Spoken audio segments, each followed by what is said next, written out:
अच्छा, बिस्मिल्लाहिर्रहमानिर्रहीम। अस्सलाम वालेकुम। I am doctor Mateen, department of physics, Islamia college, Peshawar.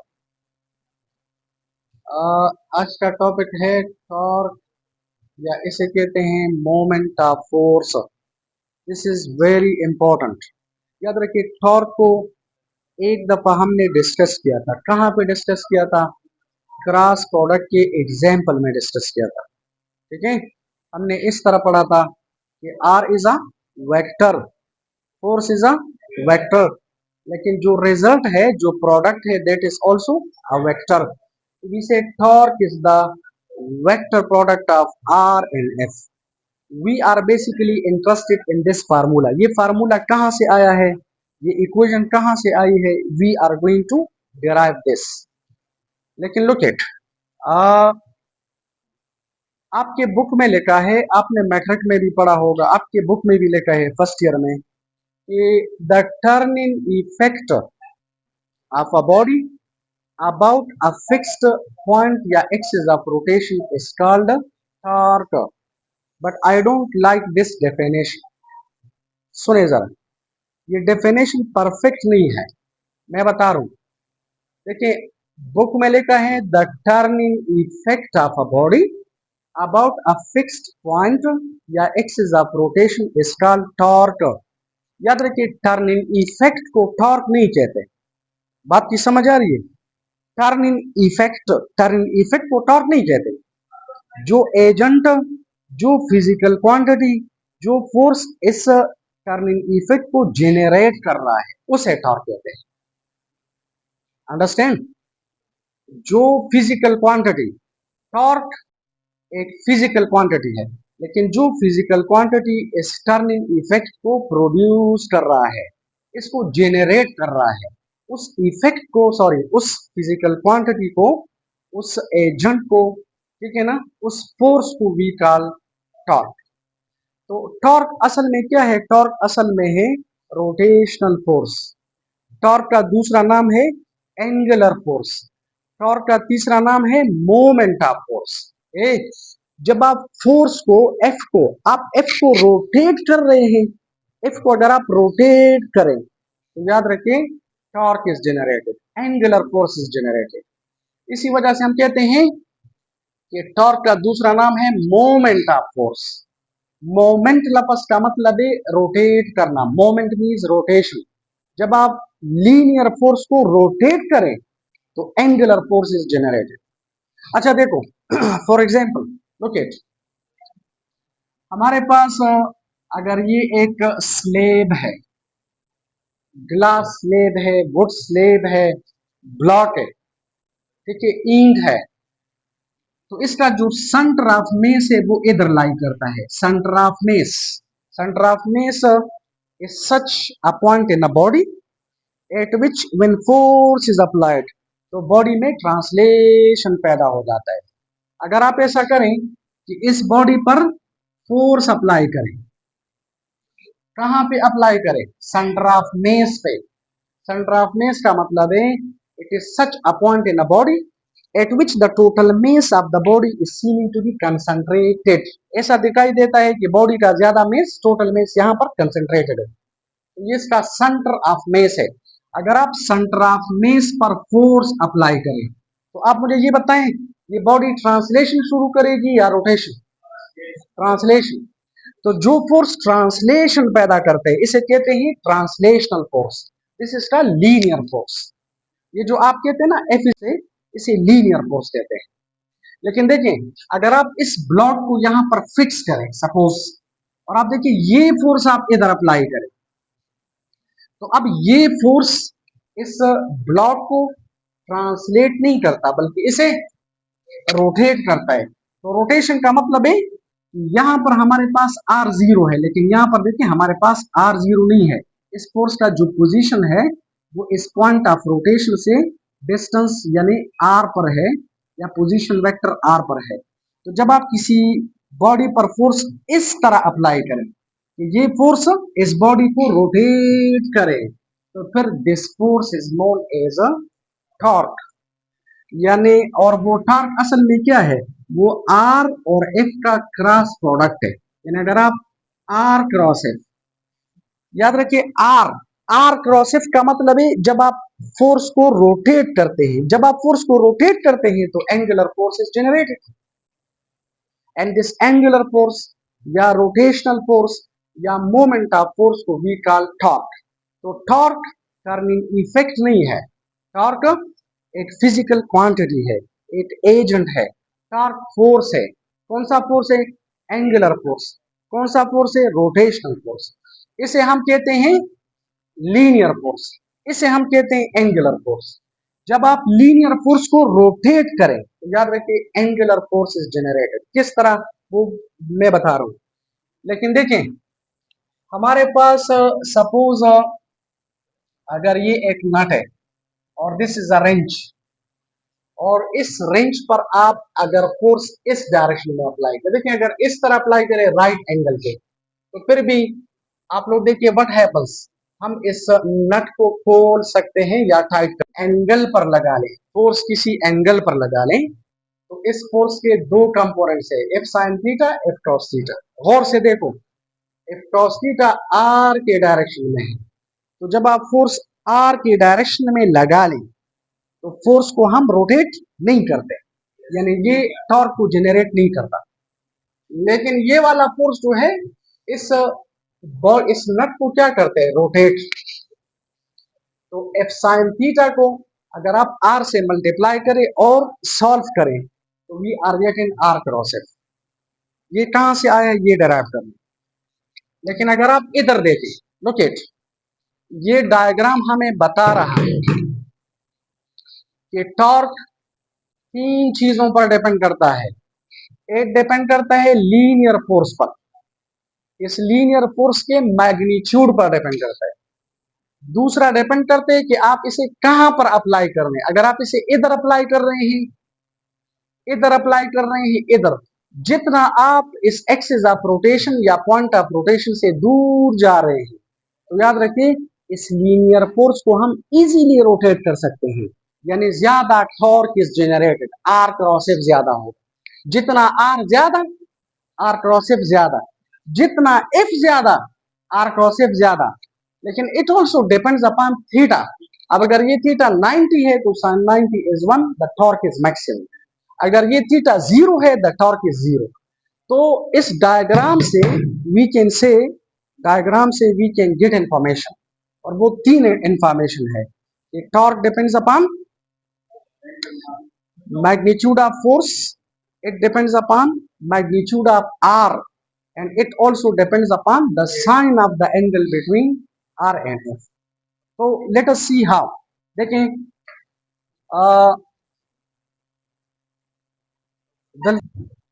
अच्छा देखें हमारे पास अगर ये एक्सिस ऑफ रोटेशन है, क्लियर, एक्सिस ऑफ रोटेशन से ये वाला जो डिस्टेंस है इसे हम कहते हैं R, R means position vector, ये आर है। अब प्रैक्टिकली देखो, अगर इस आर को आप पैरेलल फोर्स अप्लाई करें, पैरेलल, तो टॉर्क क्या है? 0। टर्निंग इफेक्ट भी 0 है, क्योंकि टॉर्क टर्निंग इफेक्ट को जनरेट करता है। अगर टॉर्क 0 है, turning effect 0। Anti parallel apply करें फिर भी 0, क्योंकि साइन 0 और साइन 180 0 के बराबर। लेकिन अगर आप यहाँ पर परपेंडिकुलर अप्लाई करें तो देखिए द टॉर्क इज मैक्सिमम। इसका मतलब है torque depends upon three things, magnitude of force, magnitude of R, the angle between them, sine of the angle between them. Look at, अगर आप लोग 5 न्यूटन फोर्स इधर अप्लाई करें, देखिए आर कम है, आप इधर 5 न्यूटन फोर्स अप्लाई करें तो टॉर्क कम होगा, टर्निंग इफेक्ट भी कम। आप ये 5 न्यूटन फोर्स इधर अप्लाई करें तो टर्निंग इफेक्ट ज्यादा, यानी आप आर को ज्यादा करें तो टर्निंग इफेक्ट ज्यादा। तो आर पर डिपेंड करता है।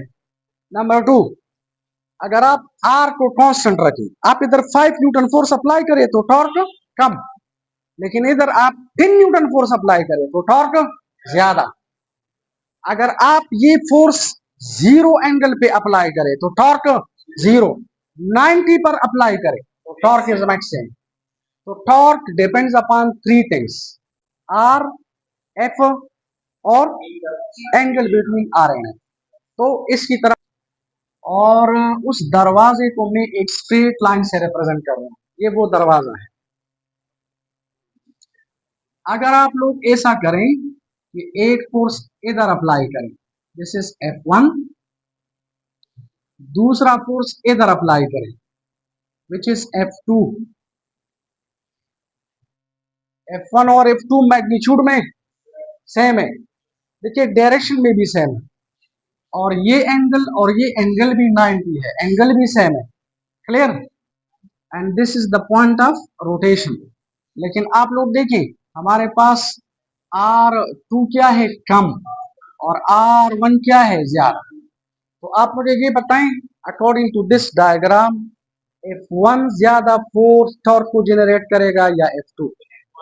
F1। क्यों? क्योंकि इसका R ज्यादा है, तो जितना R ज्यादा तो टॉर्क ज्यादा। क्लियर? जितना R ज्यादा टॉर्क ज्यादा। अंडरस्टैंड? तो मैं इस तरह लिखता हूं, look it, I'll write torque is represented by a Greek alphabet tau. It is directly proportional to R. Relation number 1। अच्छा, दूसरा, दिस इज अनदर, देखिए ये हमारे पास है पॉइंट ऑफ रोटेशन, और अगर आप एक फोर्स इधर अप्लाई करें, ये है F1, और दूसरा भी इधर अप्लाई करें, ये है F2। इस केस में याद रखिए F1 का मैग्नीट्यूड F2 के मैग्नीट्यूड के बराबर है, थीटा 1 और थीटा 2 भी बराबर है, लेकिन R1 is greater than R2। Clear? तो इसका मतलब है F1 ज्यादा टॉर्क जेनरेट करेगा, F1 ज्यादा टॉर्क को कंट्रीब्यूट करेगा इन अ सेंस, और F2 कम। इधर आप लोग देखिए F2 मैग्नीट्यूड में ज्यादा है, और F1 मैग्नीट्यूड में, F1 का ये मैग्नीट्यूड है, F2 का ये मैग्नीट्यूड है, F2 ज्यादा है, और दोनों का R सेम है, दोनों का एंगल भी सेम है। तो देखिए R1 हमारे पास R2 के बराबर है, या मैं मैग्नीट्यूड फॉर्म में लिखूंगा इस तरह, और थीटा 1 भी थीटा 2 के बराबर है, लेकिन F2 F1 से ज्यादा है। तो कौन सा फोर्स ज्यादा टॉर्क को कंट्रीब्यूट करेगा? F2। तो इस डायग्राम से आई कैन राइट कि torque is directly proportional to magnitude of force. This is relation number 2, not equation. और तीसरा, अगर ये एक्सिस ऑफ रोटेशन है, और सपोज एक फोर्स आप इधर अप्लाई करें, और दूसरा फोर्स, देखिए अगर ये फोर्स है F1, ठीक है, और इसके लिए मैं जुदा बना रहा हूं, और ये है F2, ये एंगल है थीटा 1, और ये है R1, और ये है R2, और ये फोर्स है F2, और दिस थीटा 2। F1 और F2 मैग्नीट्यूड में बराबर है, R1 और R2 मैग्नीट्यूड में बराबर है, लेकिन थीटा 2 थीटा 1 से ज्यादा है, थीटा 2 थीटा 1 से ज्यादा है। तो आपको पता है जब एंगल बढ़ जाते हैं तो उसका साइन भी बढ़ जाता है, तो ये फोर्स ज्यादा टॉर्क को कंट्रीब्यूट करेगा, ये कम। It means torque is directly proportional to the sine of the angle between R and F। cos ना, ये हमने पहले भी पढ़ा था, टॉर्क cos पर डिपेंड नहीं करता, साइन पर डिपेंड करता है। Combining these relations, तो torque is directly proportional to R F sin theta। Removing this proportionality, I'll write a constant K, and this is R F sin theta। याद रखिए इस आई सिस्टम में K का value 1 है। 1 क्यों है बाद में मैं बता रहा हूं। इन इस I system the value of K is 1। यहां पर पुट करें तो टॉर्क आ जाएगा R F sin theta। This is let equation number 4। अच्छा देखें, अगर आप इसे वेक्टोरियल फॉर्म में लेंगे तो वेक्टोरियल फॉर्म में मैं लिख सकता हूं tau is equal to R F sine theta in.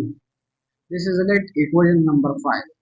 Last time हमने पढ़ा था क्रॉस प्रोडक्ट में कि what is A cross B. A cross B is A B sine theta N.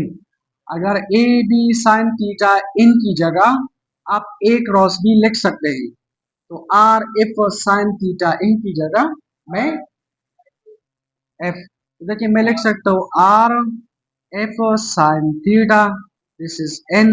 इसकी जगह by reasoning by logic I can write R cross F. This is equation 6। Equation 6 को 5 में put करो तो हमारे पास torque आ जाएगा आर क्रॉस एफ और ये वो रिक्वायर्ड रिजल्ट था। This is the required result. Understand? शाबाश। अच्छा देखें, टॉर्क का मतलब है एंगुलर फोर्स, रोटेशनल फोर्स। जब आप एफ का क्या मतलब है? Linear force.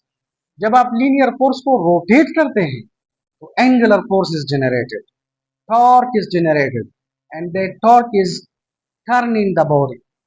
तो लुक इट, मसलन ये हमारे पास है आर और आप फोर्स इधर अप्लाई करें, सॉरी देखें, अगर आप फोर्स इधर अप्लाई करें, गौर से देखो, फोर्स मैंने इधर अप्लाई किया तो देखिए ये एफ है, लीनियर फोर्स है। लीनियर फोर्स का यहां पर ये डायरेक्शन, लेकिन जब आप ये फोर्स अप्लाई करें तो बॉडी क्या करती है? टर्निंग। बॉडी क्या करती है? Rotation. The body is rotated. देखिए यहां पर फोर्स का ये डायरेक्शन है, गौर से देखो, लीनियर फोर्स का यहां पर ये डायरेक्शन है, लेकिन जब बॉडी रोटेट करती है तो अब ये डायरेक्शन, जब बॉडी रोटेट करती है अब ये डायरेक्शन है, जब बॉडी रोटेट करती है अब ये डायरेक्शन, अब ये डायरेक्शन है। तो अब देखिए यहां पर फोर्स का ये डायरेक्शन था, अब ये, अब ये, अब ये। देखिए आर, आर क्रॉस एफ का मतलब क्या है?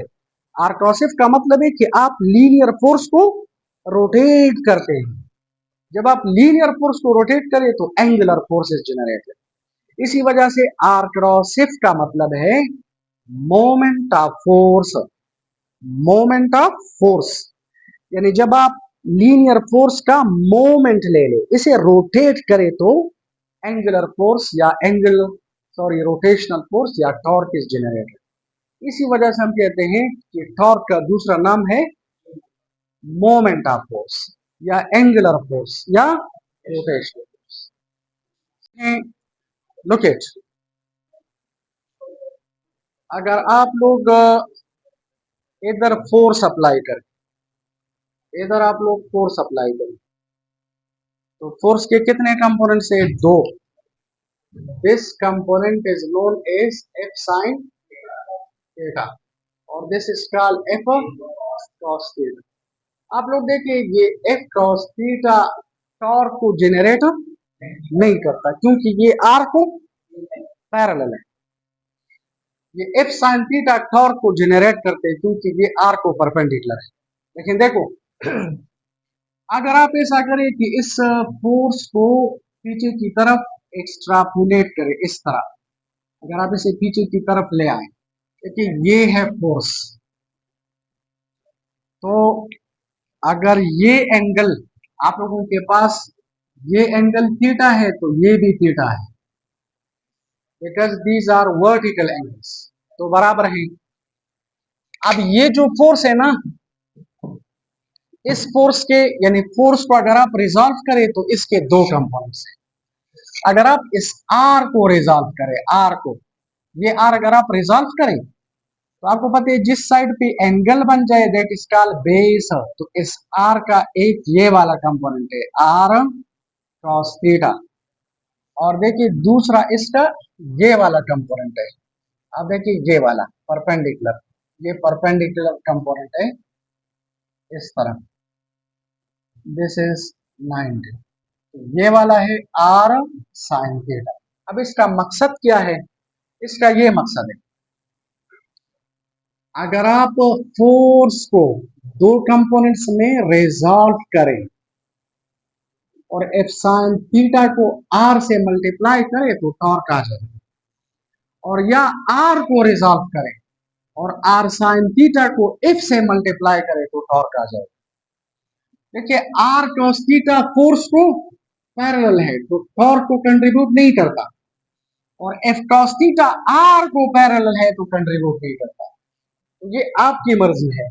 अगर आप फोर्स को दो कंपोनेंट्स में डिवाइड करें तो एफ साइन थीटा आर को परपेंडिकुलर है, ये टॉर्क को जेनरेट करते हैं, कंट्रीब्यूट करते हैं, और या आर साइन थीटा को एफ से मल्टीप्लाई करें तो हमारे पास टॉर्क आ जाएगा। तो लुक इट, तो कभी कभार टॉर्क हम इस तरह लिखते हैं, टॉर्क का मैग्नीट्यूड है आर एफ साइन थीटा, और ये मैं लिख सकता हूं torque is equal to R F sine theta. What is F sine theta? F sine theta is the perpendicular component of force, तो दिस इज टॉर्क। ये कौन सी इक्वेशन है क्लास, मुझे बताएं। This is eight. टॉर्क को हम इस तरह भी डिफाइन करते हैं, look it, torque is defined is the product of the magnitude of R and the perpendicular component of force is called torque. अब हम इस तरह नहीं लिख सकते या नहीं कह सकते कि द क्रॉस प्रोडक्ट, इधर क्रॉस नहीं है, the product of the magnitude of R, यानी आर का मैग्नीट्यूड ले लो और इफ परपेंडिकुलर यानी इफ साइन थीटा से मल्टीप्लाई करो तो टॉर्क आ जाए। अंडरस्टैंड? तो टॉर्क की तीसरी या दूसरी डेफिनेशन है कि the product of the magnitude of R and the perpendicular component of force is called torque. ये मैंने नोट्स में लिखा हुआ है, आपको फिर मिल जाएंगे, लेकिन लुक इट, अगर ये मैं इस तरह लिखूं torque is equal to F और आर साइन थीटा, अगर ये इक्वेशन आप इस तरह लिखें F R sine theta, it doesn't matter, तो torque is equal to F into R perpendicular.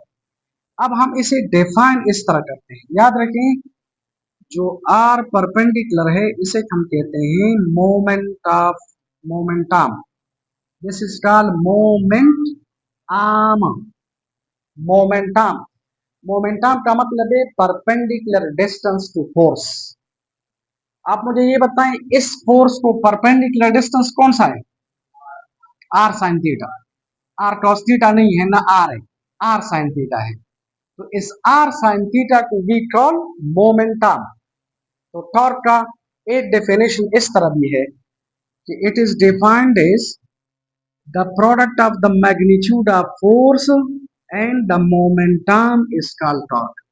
The product of the magnitude of force and the momentum, the product of the magnitude of r and the perpendicular component of force is called torque। और यहाँ पर the product of the magnitude of force and the momentum यानी perpendicular component of r is called torque। यानी आप ऐसा करें कि r के मैग्नीट्यूड को f sin थीटा से मल्टीप्लाई करो, या f के मैग्नीट्यूड को r sin थीटा से मल्टीप्लाई करो, इट डजंट मैटर। तो याद रखिए इस आर को अक्सर स्टूडेंट्स कंफ्यूज हो जाते हैं, ये जो आर है ना, आर को हम मोमेंटम नहीं कहते, आर को हम कहते हैं position vector. R sine theta को हम मोमेंटम कहते हैं, आर साइन थीटा को, आर साइन थीटा को हम कहते हैं मोमेंट आर्म। लेकिन याद रखिए जब थीटा 90 हो, 90, अगर ये थीटा 90 है तो साइन 90 इज 1, तो फिर हम आर को मोमेंटम कहते हैं, यानी आर को हम हर दफा या एवरीवेयर मोमेंटम नहीं कह सकते। अगर थीटा 90 है तो फिर R is equal to momentum, अगर थीटा 90 नहीं है, 90 से कम है, तो फिर आर मोमेंटम नहीं है, आर साइन थीटा मोमेंटम। ठीक है, तो this is over, thank you very much.